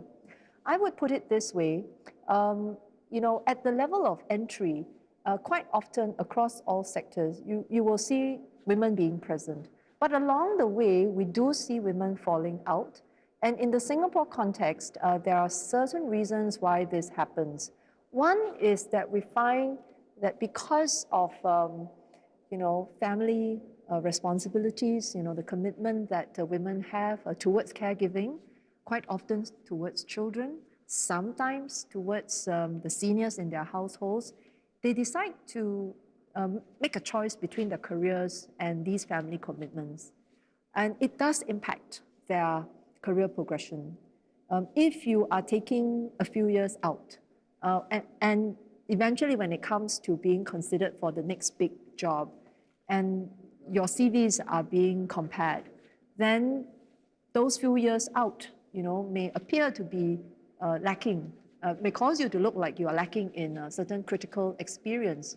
So when we were doing the consultations with many organizations as well as women as to the kind of recommendations that we put up, one very important factor that we felt we had to address was the issue of caregiving. Because although men participate in caregiving, many more caregivers are women. And so if we are able to provide more support for caregiving, then it follows that it will help the women more too. Now, we made very big moves in the last couple of years towards preschool education, making it affordable, accessible, and as a result of that, enabling more younger women with children to stay in the workforce. But in this more recent set of recommendations, we are also looking at how care for seniors can be improved. And we are looking at two specific dimensions. One, apart from making more care options available, it is also the financial support towards the caregivers. The other thing that is also very important to recognize is that caregiving is not just a physical commitment. It is also actually emotionally quite a challenge for the caregivers. So how can respite care be made more readily available? Those are the practical things that we think will help caregivers, many of whom are women. The other area that I think is important to point out is that organizations, employers themselves, must become more aware of the missed opportunities for talent in their organizations if they are not making an effort to retain the women. And more organizations are waking up to this idea. For example, recently, several of the women MPs joined forces with tech companies to promote women in tech.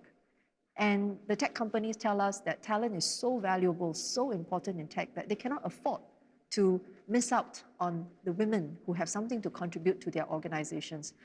In the earlier discussion, I think Gyok Chu also pointed out that if an organization does not measure and examine its own practices with regards to recruitment and promotion, then they don't actually know what they're missing out on. So my encouragement and call to all organizations, employers, and workplaces out there is to pay attention to the women in your midst and to make it easier and better, a better environment for them to advance in your organizations. Thank you, Minjo. By the way, that question was raised by a gentleman. Wonderful. The name of Jonathan Tan. Thank you, Jonathan, for your question. It shows, how men are also concerned about women's development in Singapore, and that's so important. You're talking about caregiving as well, raising the opportunity for not just women to look after the seniors. Our panelists here are young, but you also have parents who have to look after elderly parents, maybe.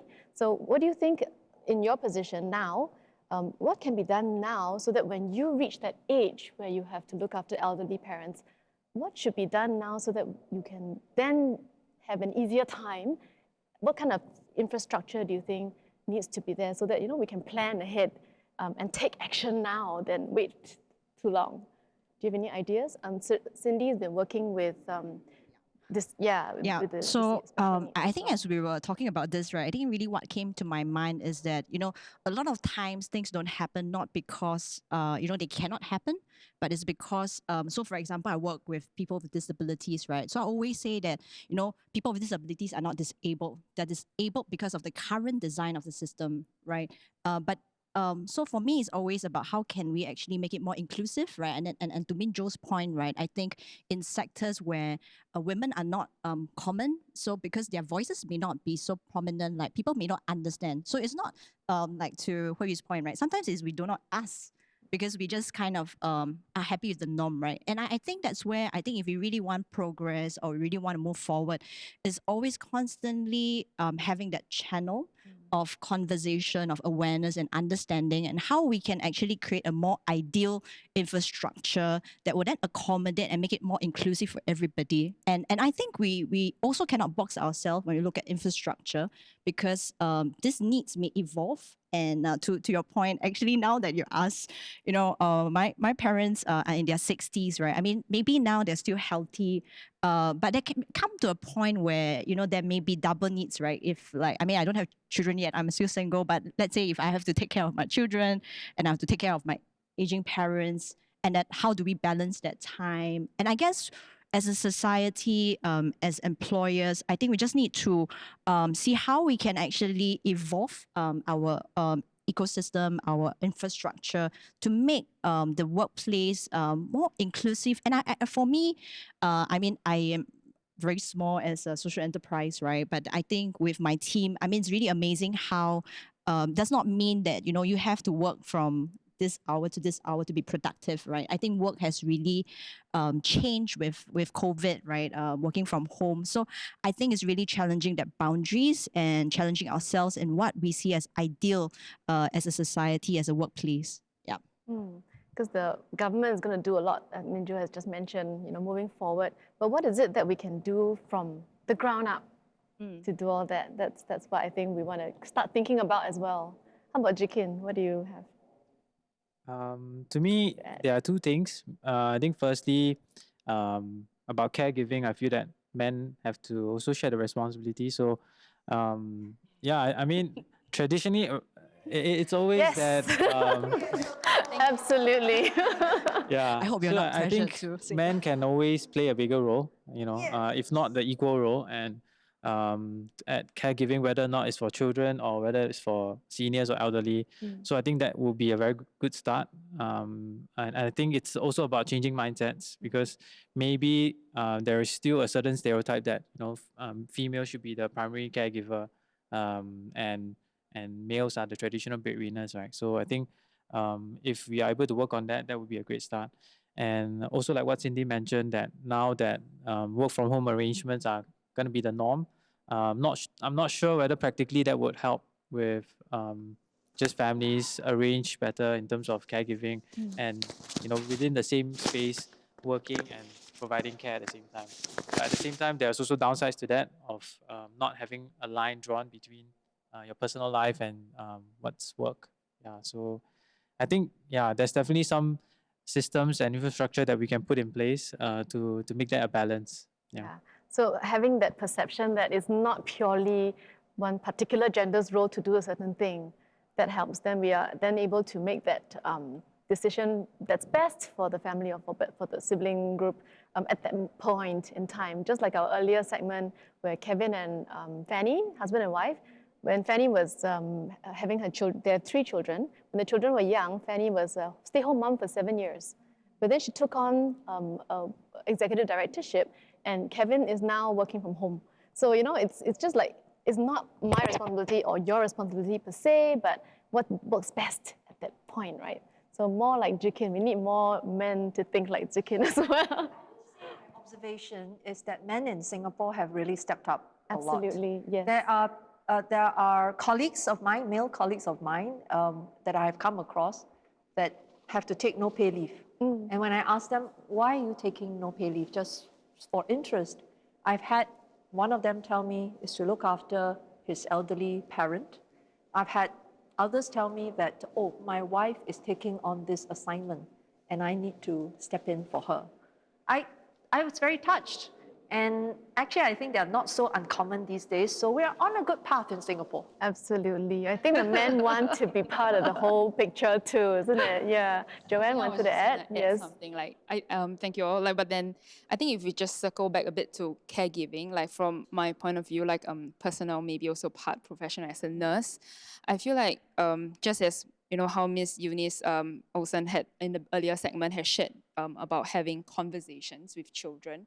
It's also the same way we should have conversations with our parents and elders to engage them in the care and to keep them informed, to know what they are going through, what their diagnoses are, and involve them in the decision making and even like towards end of life care, like that sort of things. Because a lot of the times it happens that children tend to, fend their parents away from certain information, and our parents then tend to, give away deflect certain responsibilities to say, let my children make the decision. I think that will, in time, come to change as the entire society becomes more and more educated and more informed, more and more like able to make medical decisions that way. But I think having conversations by and large will really help to change a lot of things for us, like in terms of caregiving and who takes on the caregiver role and diversifying and maybe, like prioritizing sometimes you, sometimes me, sometimes men, sometimes women. One of the things I would chime in to say is that sometimes women must learn to take a step back too. Yes. Meaning that we don't need to assume that we are the only ones who can get the job done, especially when it comes to caregiving. So when it comes to children, daddies have a different way of, spending the time with the children. We don't have to think that that's not helpful too. So it's okay if daddy wants to spend the time with the kids in a certain way. Same for our parents. I mean, I've got 2 brothers and I must thank them for, also stepping forward. And they also chip in their own ways. My brother, for example, he's a physiotherapist. And so, he's helping my father to try and regain his mobility after a fall. My younger brother, in terms of his work, has a little bit more flexibility with time. So when it comes to ferrying for medical appointments and so on, he does a little bit more of the heavy lifting. And so, between the three of us, I think we got something going. Absolutely. Yeah, so we need to allow them to come into the space. We cannot just keep saying, that's my space, isn't it? Yeah, so that's really important. So we have one more question. Are there any ideas to address the gender wage gap for our current generation? This must be coming from a young group, right? Current generation. Do you feel that there's a gender wage gap issue in your generation? We do have. I think it has improved a great deal over the years. And one of the most important contributors to why there is still a gender wage gap in Singapore is that in the professions that pay better, the representation of women also happens to be lower. And that goes back to the earlier question of whether we can help women to stay or to join those professions in the first place and then to stay in those professions. And it's not just in technology, there are other areas where there's underrepresentation of women and that we can make a better effort. In the tech situation, one of the studies that was done by the Boston Consulting Group showed that 41% of our tech workforce comprises of women. So that's not a bad start, especially when you consider it that it's well above the OECD average of 28%. But the question we have to ask is that, is 41% good enough, or can we stretch it a bit more? And further than that, within that 41%, can we help the women to advance even further? And I think that's what these conversations that we're having is all about, and what this movement, for women in tech is also in support of. Yes, wow, that's really inspiring. I hope that answers your question.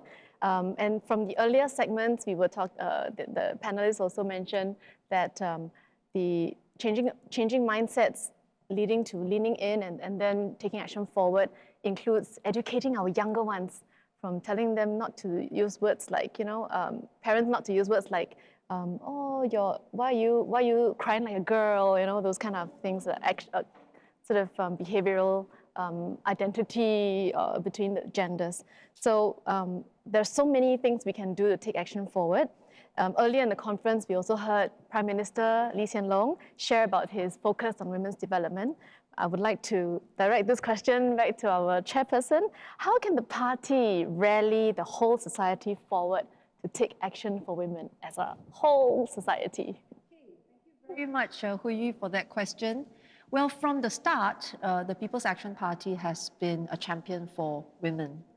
And this has never changed. And women themselves have made great efforts to be educated, to show their capabilities, in the workplace, to excel in sports, in arts, in business. And if you look at women's very multiple roles, our women have also stepped up in terms of raising families to be good mothers, good daughters, sisters, wives. And increasingly, we see women also not just as good friends, but agents of social change. So women are definitely making an impact in Singapore. And so we celebrate their progress. But at the same time, I think there is also a very high degree of recognition that our job is not done. We know this from our ground interactions, from our engagements with many women. And when we reach out to organizations that also have a passion for women's advancement in Singapore, we get very valuable feedback from them. And out of all of this, the Women's Wing and the YP decided to pull this together into a set of recommendations to submit to the government. And this is not the first time that we are putting out position papers to ask the government to consider our suggestions. But this being the year of celebrating SG Women, there are a bumper crop of ideas. Beyond that, the key really is to turn ideas into action. And that's what this conference is all about. It's about bringing like-minded people together to change mindsets, to lean in, and to take action. And this action is not for someone else to take. it is about each and every one of us taking action for that special her in our lives. It can be our mothers, our daughter, our wives, our friend. It can be our domestic helper too. And it is about having the awareness, and from the awareness, following that into an intention, and following that into a plan, and following that into an action. And so what we hope to do is to start a movement, that focuses on taking action for women, so that from one person, it becomes a community, and from one organization, it becomes the whole of society. So what we want to see is this whole of society effort to take action for women. So Hui Yi, something coming up soon. Minjo, wow. I think if we had more time, I think we could keep going. But I hope we can continue this conversation with our friends and our family as well on how to take action for women forward. And like Minjo said, start from ourselves, then to the bigger as an intention, as a plan, and then as an action. So now we're going to take action by joining the campaign that Minjo was talking about, which is the #ActionForHer campaign. What will you do for her? What does a woman want? Great opportunities in life, a good education, A happy family, an amazing career, to pursue her dreams, to make her own choices, to be seen, a seat at the table. Our women will do better. Go further. Be bolder. Be kinder. Dream bigger. Aim higher. be unstoppable. Because she wants to. Because she can. Now. Now. Will you stand with her? You can help transform a woman's life today. You can change the game for our women of tomorrow. For your wife. Your sister. Your mother. Your friend, your teammate. Your daughter. We can make a difference together. The question is, What are you prepared to do? Step up. step forward, chip in. What action? What action? What action? Will you take For her. for her? For her.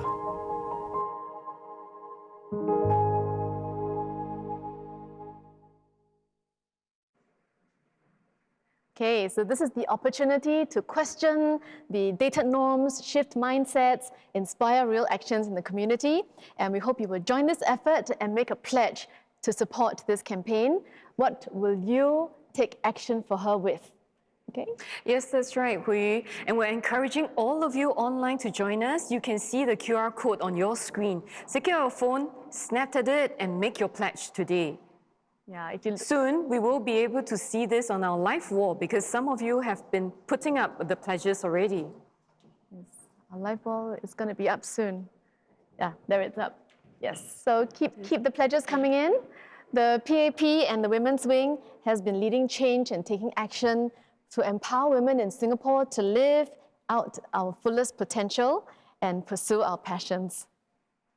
Yes, and it has been a great pleasure for us to host all of you here.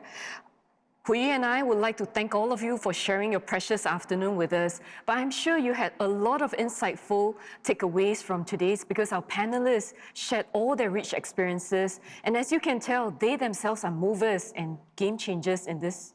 We hope many of you would not stop at where we are today. There's much more that we can do for the women in future generations. So let's all do this together. You can join us and make a pledge today on #ActionForHer. So till then, our next Women's Wing conference, we'd like to say goodbye to all of you and have a great weekend. Thank you. Bye.